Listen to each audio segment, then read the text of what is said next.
যে আমার কি অবস্থা হবে কিয়ামতের মাঠে, তারপরে আপনার ছেলে মেয়ে, আপনার স্ত্রী, এদের কি হবে যারা আমার অধীনস্থ আমার সঙ্গে আছে, এদের কি অবস্থা হবে, অপরের জন্য ভাবার আপনার সময় নেই, সুযোগ নেই, কিছুই নেই। আপনি কারোর জন্য ভাবতে যাবেন না। সবাই আপন আপন মানুষ, নিজের জন্য আপনি ভাবুন। দ্বিতীয় নম্বরে প্রশ্নটা করা হবে ওয়ান শাবাবিহি ফিমা আবলাহু, যে হে আব্দুর রহিম, হে খালিদা, বলো তোমার যৌবন কালটাকে, তোমাদের যুবতী কালটাকে তুমি কোন কাজে নিঃশেষ করেছো, ক্ষয় করেছো, শেষ করেছো, একটু জবাব দাও। দেখুন, উমারের ভিতরে, বয়সকালের ভিতরে 60 বছর 70 80 বছর সময় আপনাকে দেওয়া হয়েছে, এর ভিতরেই কিন্তু যৌবনকালটা ঢুকে আছে, প্রবেশ করে আছে, লুকিয়ে আছে। এত তো সত্ত্বেও রাসূল করিম সাল্লাল্লাহু আলাইহি ওয়াসাল্লাম বলেছেন দ্বিতীয় প্রশ্ন হবে হাসরের ময়দানে, আল্লাহর সামনে দাঁড় করিয়ে দিয়ে আমাদেরকে দ্বিতীয় প্রশ্ন করবেন। আল্লাহ জিজ্ঞেস করবেন স্বয়ং নিজে যে বলো দেখি তোমার যৌবনকালটা সম্পর্কে। আচ্ছা বলুন তো, আমাদের সন্তানাদি কি করছে, কত বড় পাপ করছে, কত বড় অন্যায় করছে। আমার সন্তান সম্পর্কে আমি সজাগ নই, আমি অপরের সন্তান সম্পর্কে দেখে বেড়াই, তাহলে আমার দ্বারা ইসলামের কাজ আল্লাহ পাক রব্বুল আলামিন ভালোভাবে নেবেন? মসজিদের কাজ নেবেন, মাদ্রাসার কাজ নেবেন, কোনো সমাজের কাজ আমার দ্বারা নেবেন না। অতএব আমাকে বুঝতে হবে ওয়ান শাবাবিহি ফিমা আবলাহু, এই কৈফিয়তটা যদি আল্লাহ রাব্বুল আলামিন আমাকে জিজ্ঞেস করেন, করবেন তো 100 গ্যারান্টি, কি জবাব দেব? ওয়ান শাবাবিহি ফিমা আবলাহু। তৃতীয় নম্বরটা কত গুরুত্বপূর্ণ দেখেন, ওয়ান মালিহি মিন আইনা ইকতাসাবাহু। বলা হবে আব্দুর রহিম, বলো আমার বান্দা তুমি, যে তুমি একজন আমার বান্দা ছিল, 80 বছর সময় তোমাকে দিয়েছিলাম, বয়স দিয়েছিলাম, বলো তোমার 10 বিঘা জমি ছিল, 50 বিঘা জমি ছিল, তোমার ব্যাংক ব্যালেন্স ছিল, তুমি আমাকে বলো তো, বড় ব্যবসায়িক তুমি ছিলে দুনিয়াতে, লোকেরা বলতো টাকাওয়ালা মানুষ, টাটা বিল্লা মানুষ, তো তুমি বলো তোমার এই মালটা কোথা থেকে আয় করেছো, তুমি জবাব দাও।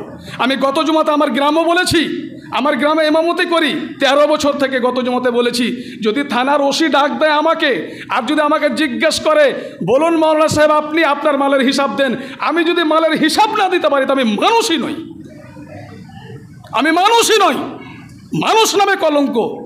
ইসলাম দরদি ভাতৃবৃন্দু, বাবাজেরা আমার, যুবক ভাইয়েরা আমার, আমি আপনাদের সকলকে বলতে চাই, কিয়ামতের মাঠে আপনার মাল সম্পর্কে আল্লাহ পাক জিজ্ঞেস করবেন, বলো তুমি, অথচ আল্লাহ জানেন যে আপনার মাল সম্পর্কে আল্লাহ ভালো করে জানেন, তারপরেও আপনাকে দাঁড় করিয়ে দিবে আল্লাহ পাকের সামনেতে, বলবেন বলো তোমার মাল সম্পর্কে। মালের হিসাব আপনি হয়তো দিয়ে দিলেন যে সঠিকভাবে জাকাত দিয়েছি, আমি সঠিকভাবে উপার্জন করেছি, দিয়ে দিলেন। এবার আল্লাহ বলবেন ওয়াফিমা আনফাকাহু, মাল তো হয়েছিল 10 বিঘা 50 বিঘা, কোটি কোটি টাকা তুমি সম্পত্তি অর্জন করেছিলে, বলো তোমার খরচের খাতটা আমাকে শোনাও, কোথায় কোথায় ব্যয় করেছিলে, কি কি কাজে ব্যয় করেছিলে, তুমি জবাব দাও, জবাব দাও তুমি।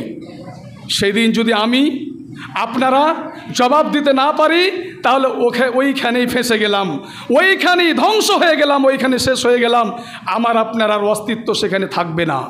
সম্মানিত সুধী, আবারও বলি, 5ম নম্বরে যে প্রশ্নটা করা হবে, এই প্রশ্নটা অত্যন্ত জটিল এবং কঠিন আমার কাছে, আমি বলেই বলছি, আমার কাছে অত্যন্ত জটিল এবং কঠিন মনে হয়েছে।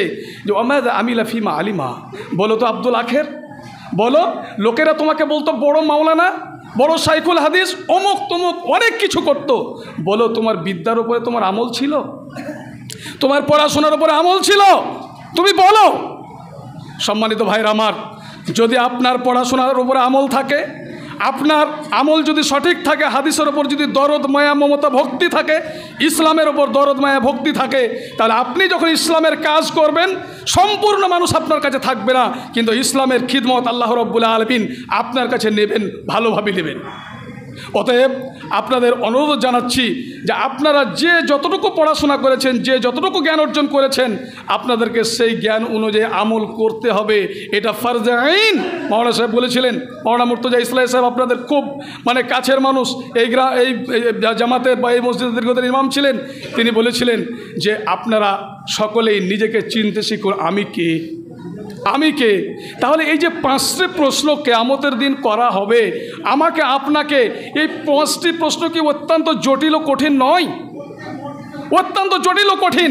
অতএব আমাকে আপনাকে ভাবতে হবে যে এই 5টি প্রশ্ন আপনাকে খুব বুঝতে হবে যে আল্লাহ রাব্বুল আলামিন যেন আমাদেরকে, আপনাদের সকলকে যেন 5টি প্রশ্নের জবাব সঠিকভাবে দেওয়ার তৌফিক দেন।